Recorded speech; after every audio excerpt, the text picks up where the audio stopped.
How is it? Is it nice? En las profundidades de la historia, donde la fe y la traición se entrelazan, surge la sombra de un profeta caído, Balaam, el hombre que vendió su alma al precio de la decepción, dejando un legado de engaño que ha perdurado a través de los siglos. Su doctrina, un veneno insidioso que se filtra en las mentes y corazones de los creyentes, sembrando la duda y la desobediencia como una semilla maligna. La Iglesia, una vez un faro de verdad y esperanza, ha sido corroída por esta doctrina tóxica que ha generado herejías y divisiones, alejando a las almas de la luz divina. Estimado oyente, en este estudio nos adentraremos en el origen y el impacto de la doctrina de Balaam y cómo su influencia sigue manipulando la fe de millones de personas en la actualidad.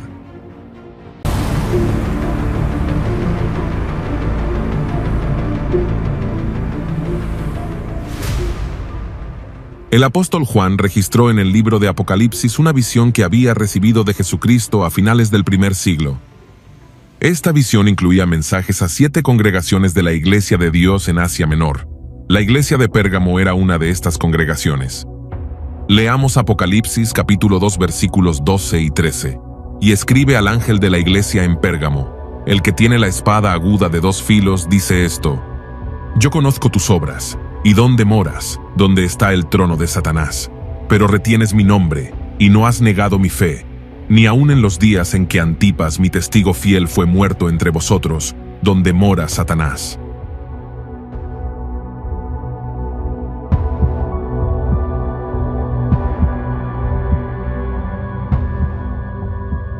Lo primero que el Señor dice es que Él sabía bien dónde moraba esta iglesia. Era un lugar especialmente difícil para una iglesia, ya que allí estaba el trono de Satanás. No era simplemente que Satanás estaba en aquella ciudad, sino que allí había establecido el centro de su poder. El Señor, y suponemos que también los creyentes en Pérgamo, eran muy conscientes de la realidad de la guerra espiritual que se estaba llevando a cabo en aquel lugar. Algunos han pensado que esta referencia al trono de Satanás tenía que ver con el gran altar de Zeus que se erguía en la Acrópolis dominando la ciudad. Otros lo relacionan con la adoración a Esculapio, el dios de la medicina muy prominente también en Pérgamo, y que era representado por una serpiente, algo que los cristianos asociarían con Satanás. Y aún hay otros que piensan que tenía que ver con el hecho de que Pérgamo era centro de culto al emperador romano, lo que provocaba la constante persecución contra los cristianos que se negaban a participar en él. En cualquier caso, lo que sí que quedaba claro es que los creyentes en Pérgamo vivían en una zona especialmente marcada por el poder de Satanás. Y no deja de sorprendernos que una ciudad tan culta desde un punto de vista humano, centro del saber y del conocimiento, fuera vista por el Señor como el trono de Satanás. Pero no debemos olvidarnos que la sabiduría de este mundo nada tiene que ver con la sabiduría de Dios. Al fin y al cabo, los más de 200,000 pergaminos de su biblioteca solo habían conseguido llevarles a servir al mismo Satanás y a desatar la persecución contra la iglesia del Señor. Pero a pesar de sus dificultades, la iglesia en Pérgamo había retenido el nombre del Señor y no había negado su fe. Veamos lo que le dice el Señor: Pero retienes mi nombre y no has negado mi fe, ni aun en los días en que Antipas, mi testigo fiel, fue muerto entre vosotros, donde mora Satanás. El Señor reconoce la fidelidad de su iglesia en medio de las difíciles circunstancias en las que se encontraba. Era un hecho que la oposición no había logrado debilitar el celo de los cristianos, ni siquiera cuando Antipas fue muerto entre ellos. De acuerdo a la tradición, se nos dice que Antipas fue uno de los discípulos de Juan y obispo de Pérgamo, y Tertuliano nos relata que fue asado lentamente encerrado en un toro de bronce durante el reinado del emperador Domiciano. En este sentido es interesante notar la forma en la que el Señor se refiere a él: Antipas, mi testigo fiel. Esa era la misma descripción con la que Cristo mismo se presentó a las iglesias. Es como si el Señor compartiera su propio título de honor con sus siervos fieles, que están dispuestos a llegar al sacrificio por su fidelidad a Él. Ahora bien, la iglesia de Pérgamo se había defendido bien de sus enemigos externos como el paganismo. Sin embargo, no habían advertido la presencia de un enemigo interno que los estaba influyendo negativamente, y por ello, Jesús los amonesta. Leamos Apocalipsis capítulo 2 versículo 14. Pero tengo unas pocas cosas contra ti, que tienes ahí a los que retienen la doctrina de Balaam, que enseñaba a Balac a poner tropiezo ante los hijos de Israel, a comer de cosas sacrificadas a los ídolos y a cometer fornicación.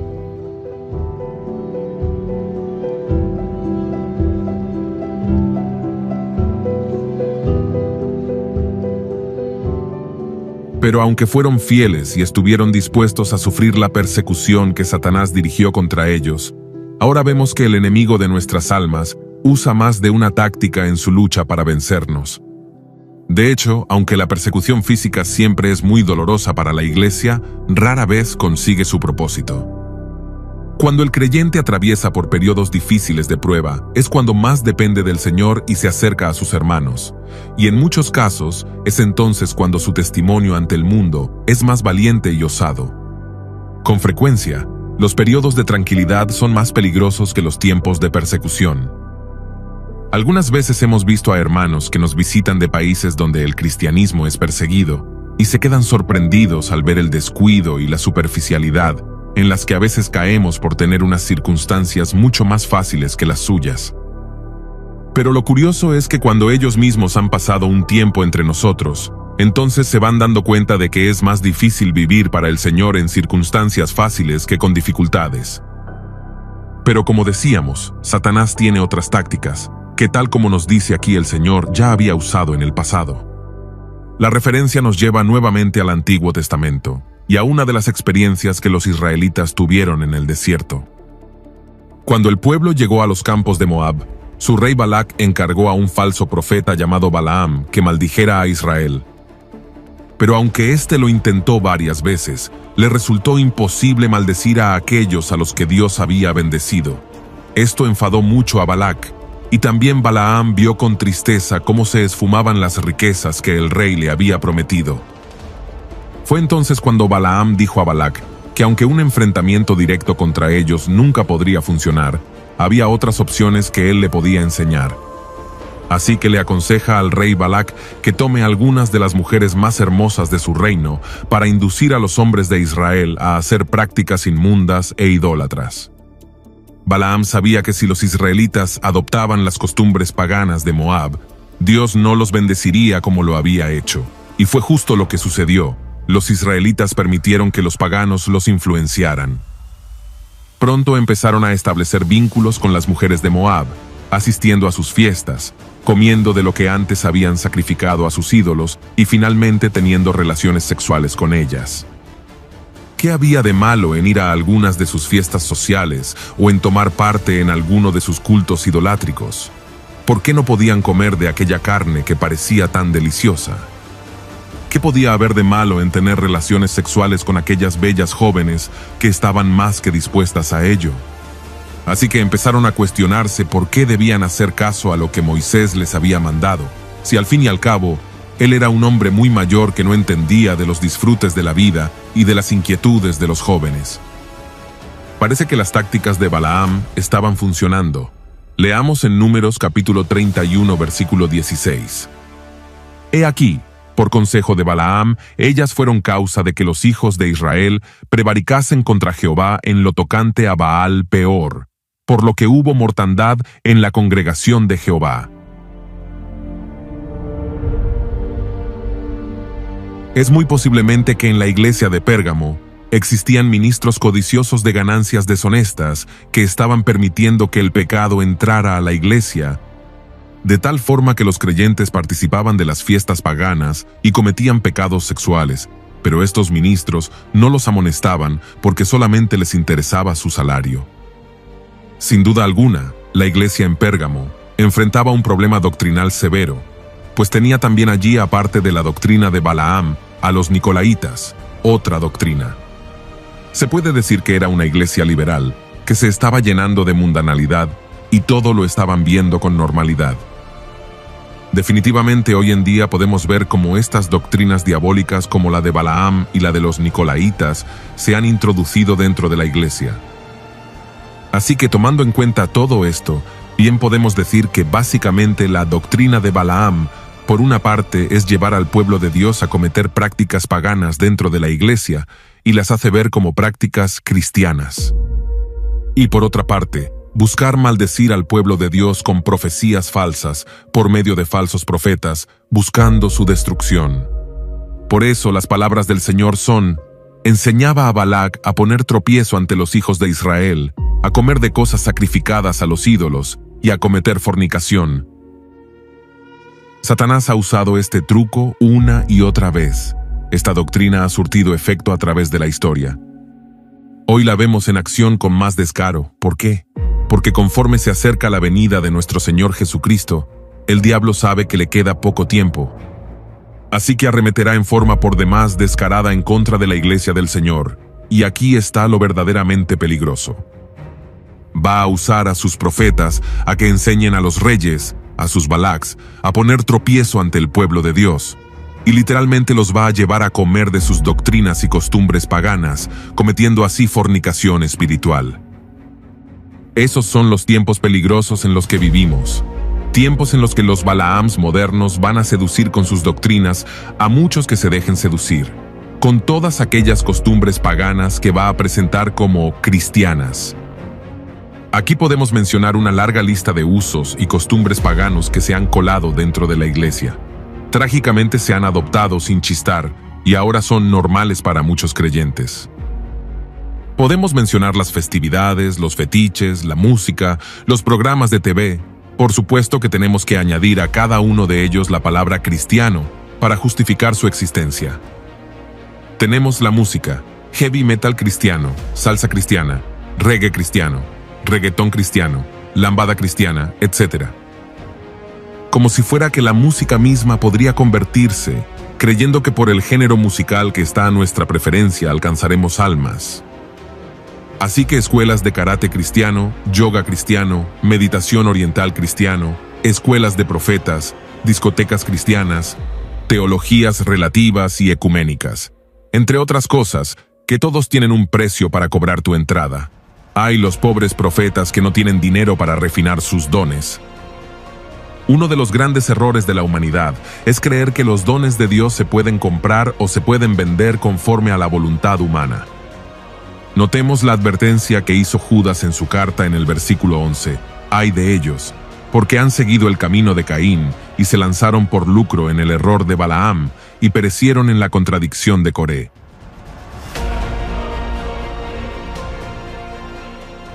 En Apocalipsis capítulo 2 versículo 14 vemos la doctrina de Balaam. En 2 de Pedro capítulo 2 versículo 15 tenemos el camino de Balaam. Y en este pasaje de Judas que acabamos de citar, tenemos el error de Balaam. El error codicioso de Balaam fue que estaba dispuesto a poner en peligro todo por dinero. Los ciertos hombres fueron advertidos por Judas acerca de que tenían el mismo corazón. Muchos cristianos nunca negarían a Jesús bajo la persecución, pero podrían negarlo si se les ofrece una gran suma de dinero.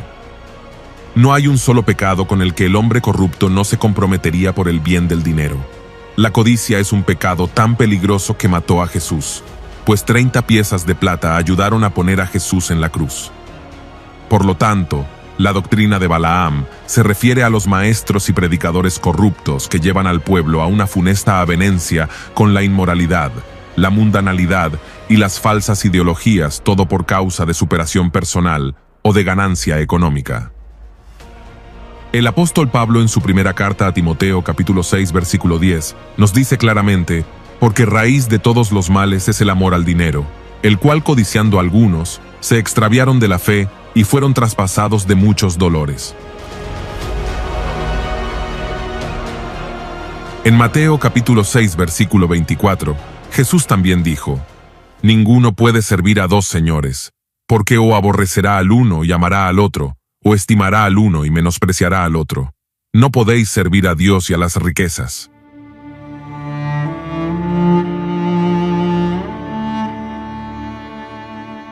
El amor al dinero puede motivar a cualquier mal en esta tierra.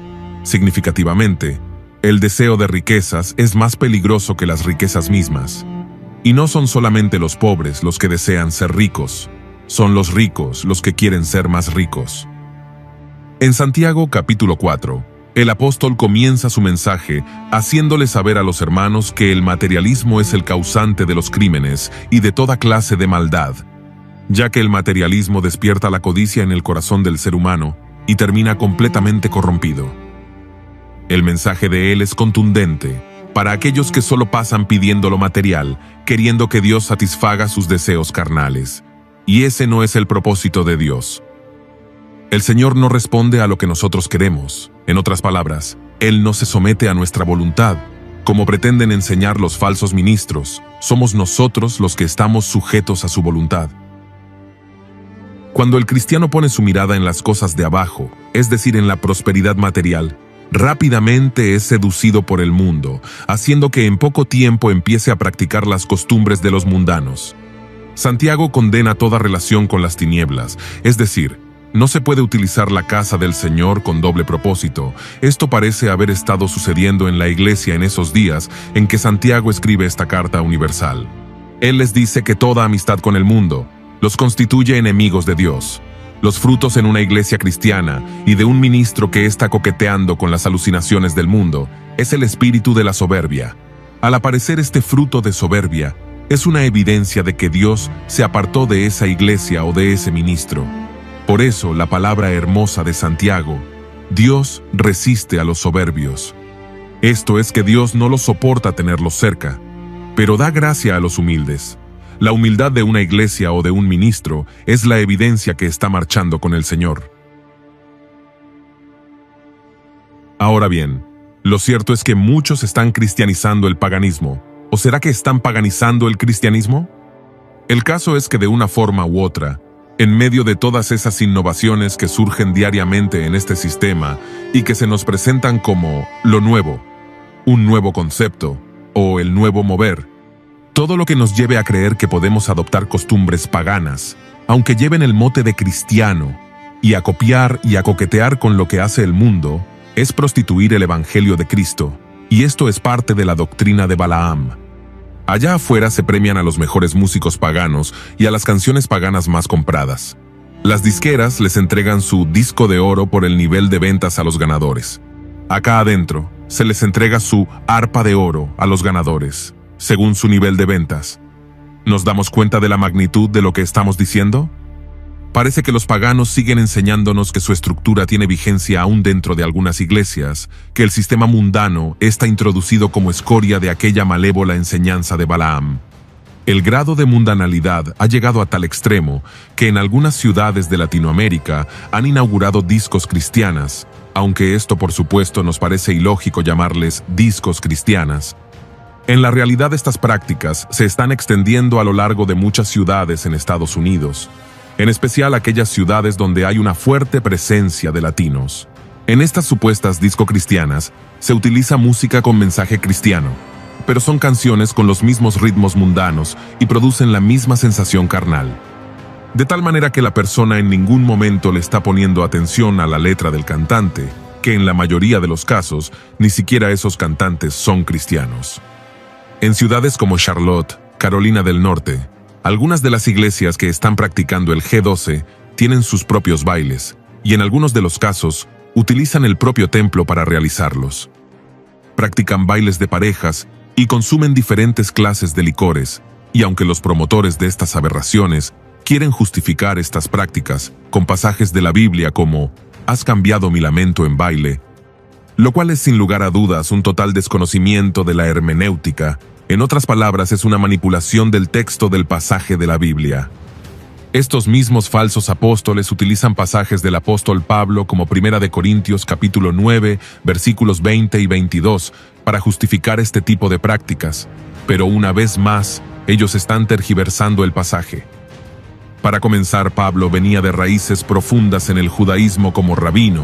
Por lo tanto, él sabía diferenciar muy bien las prácticas mundanas y las relaciones interraciales o transculturales, que es el tema que está tratando Pablo. Por cierto, estos mismos falsos apóstoles tildan a Pablo de haber sido un tipo sumamente legalista, entrando así en contradicciones. Pablo era muy enérgico en relación a la santidad. Imagínese usted a Pablo bailando y tomando licor para ganar a los pervertidos.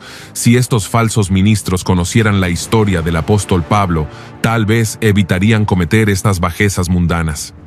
Deben de recordar que el mismo Pablo condena toda práctica de mundanalidad y lo deja bien claro en los pasajes de Gálatas capítulo 5 versículos 19 hasta el 21. El mismo Pablo está siempre exhortando a la santidad y a no dejarse llevar por los frutos de la carne. En todas sus cartas siempre estaba haciendo este llamado. De modo que utilizar sus palabras de Primera de Corintios capítulo 9 versículos 20 y 22 para promover bailes mundanos o discos disfrazadas de cristianas, no solo es un irrespeto a la persona de Pablo, sino que es una clara violación a la interpretación de la palabra misma del Señor. Spurgeon dijo: los cristianos impíos son la plaga de la iglesia, son manchas en nuestras fiestas de caridad. Como piedras escondidas son el terror de los navegantes. Es difícil mantenerse alejado de ellos, y no se sabe qué accidentes pueden causar. Amigo oyente, no te dejes inducir por ningún Balaam. Dios honra la fidelidad y la lealtad. Estamos viviendo en momentos donde el enemigo está queriendo inducirnos a la deslealtad, porque estamos en los últimos días. Pero hay que seguir siendo fieles a los principios bíblicos y a lo que hemos sido enseñados, no desviándonos a la derecha o a la izquierda. Eventualmente, uno puede ver los resultados negativos en aquellos que no se mantuvieron fieles. Por ejemplo, hay demasiados ejemplos de pastores que han sido desleales y se han apartado de la comunión en la que nacieron, y ya no están predicando lo mismo que antes, pero se ve cómo han perdido el poder, han perdido las bendiciones de Dios. ¿Por qué seguir esos malos ejemplos?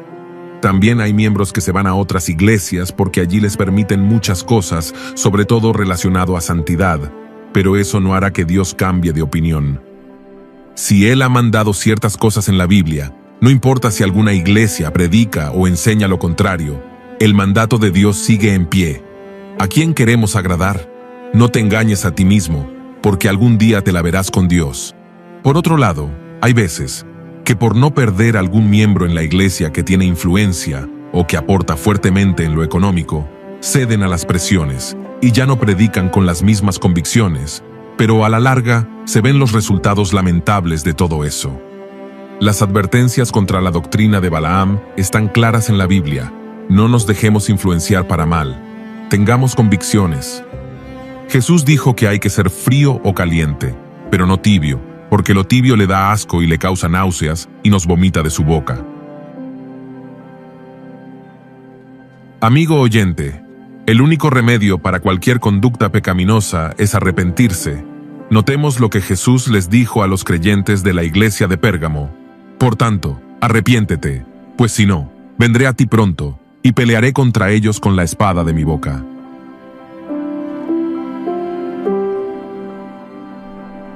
Si hemos estado andando en contra de la voluntad de Dios, necesitamos urgentemente arrepentirnos. Si no, Dios mismo intervendría con la espada de su boca para acabar con aquellas cosas que no le agradan.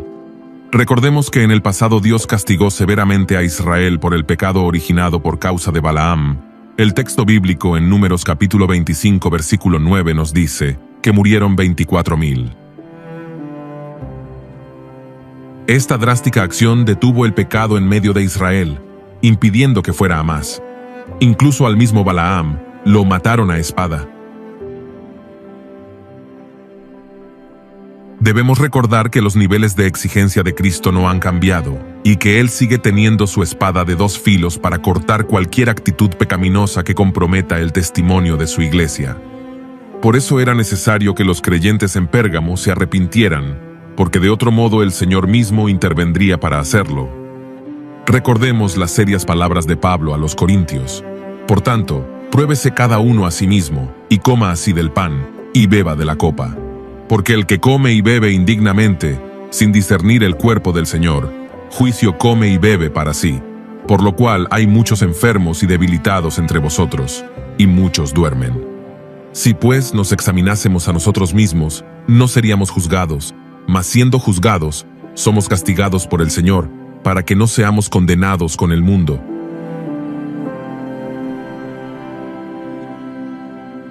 En el caso de la iglesia en Pérgamo, para que su arrepentimiento fuera auténtico, tendrían que abandonar las malas prácticas que habían adquirido y también rechazar las falsas doctrinas que se habían introducido en la iglesia. Y esto también tenemos que hacer nosotros. Tenemos que meditar y cuestionarnos cuánto pecado hemos tolerado en la iglesia y en nuestra vida. Necesitamos ponernos a cuentas con Dios antes que sea demasiado tarde. En Isaías capítulo 1, versículos 16 y 18, dice: «Lavaos y limpiaos. Quitad la iniquidad de vuestras obras de delante de mis ojos. Dejad de hacer lo malo. Aprended a hacer el bien. Buscad el juicio, restituid al agraviado, haced justicia al huérfano, amparad a la viuda. Venid luego, dice Jehová, y estemos a cuenta. Si vuestros pecados fueren como la grana, como la nieve serán emblanquecidos. Si fueren rojos como el carmesí, vendrán a ser como blanca lana». En el capítulo 53 de este libro de Isaías, podremos contemplar a aquel que fue más desfigurado, que sufrió más, y que murió de forma diferente, que fue herido por nuestras transgresiones. Y como Él pagó la deuda, el castigo, el juez puede ahora ofrecernos su compasión y misericordia. La sangre de Jesucristo, el Hijo de Dios, continúa limpiando de todo pecado.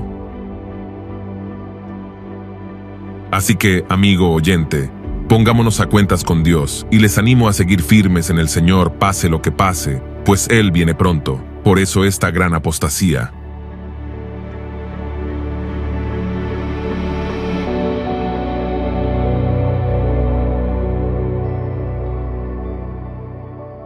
Y así llegamos al final de este video. Gracias por ser parte de nuestro canal.